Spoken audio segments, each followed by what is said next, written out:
আসসালামু আলাইকুম ডিয়ার বন্ধুরা, আশা করি আপনারা সকলেই ভালো আছেন। আজকে ইরান এবং ইসরায়েলের মধ্যে চলমান যুদ্ধ পরিস্থিতি নিয়ে আজ এসেছে বেশ কিছু বড় আপডেট।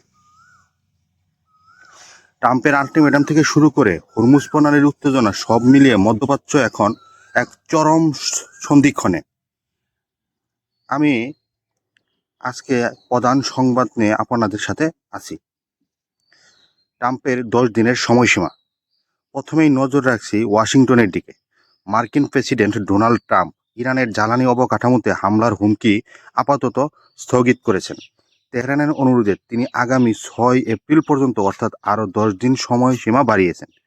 তবে ইরান পর্দার আড়ালে কোনো আলোচনার কথা অস্বীকার করলেও পরিস্থিতি বলছে ভিন্ন কথা। হরমুজ প্রণালী ও ওমান সাগরে উত্তেজনা। এদিকে সমুদ্রপথে উত্তেজনা কমছে না। ইরান আজ পাকিস্তানের পতাকাবাহী 8টি তেলের ট্যাঙ্কারকে হরমুজ প্রণালী পার হওয়ার অনুমতি দিয়েছে, কিন্তু এর মাঝেই একটি থাই মালবাহী জাহাজ বিস্ফোরণের কবলে পড়ে ওমান উপকূলে চরে আটকে গেছে। নিখোঁজ 3 জন ক্রু মেম্বারের সন্ধানে তল্লাশি চালাচ্ছে ওমান নৌবাহিনী। হাই প্রোফাইল হামলা ও লেবানন ফ্রন্ট। ইসরায়েলি বাহিনী দাবি করেছে তারা তেহরানের বিমান হামলা চালিয়েছে, ইরানি নৌপ্রধান অ্যাডমিরাল আলী রেজা তানচিনিকে হত্যা করেছে। অন্যদিকে লেবানন সীমান্তে হিজবুল্লাহর সাথে সংঘর্ষে আরও একজন ইসরায়েলি সেনা নিহত হওয়ার খবর পাওয়া গেছে। অর্থাৎ স্থল এবং আকাশ উভয় পথেই হামলা অব্যাহত রয়েছে। 15 দফা দাবি প্রস্তাব।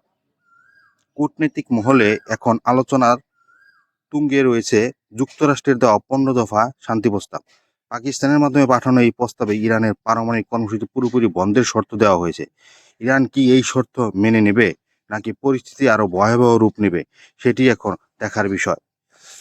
আর এই ছিল এখনকার মতো সর্বশেষ আপডেট। পরবর্তী খবরগুলো সবার আগে পেতে আমাদের সাথেই থাকুন। ধন্যবাদ।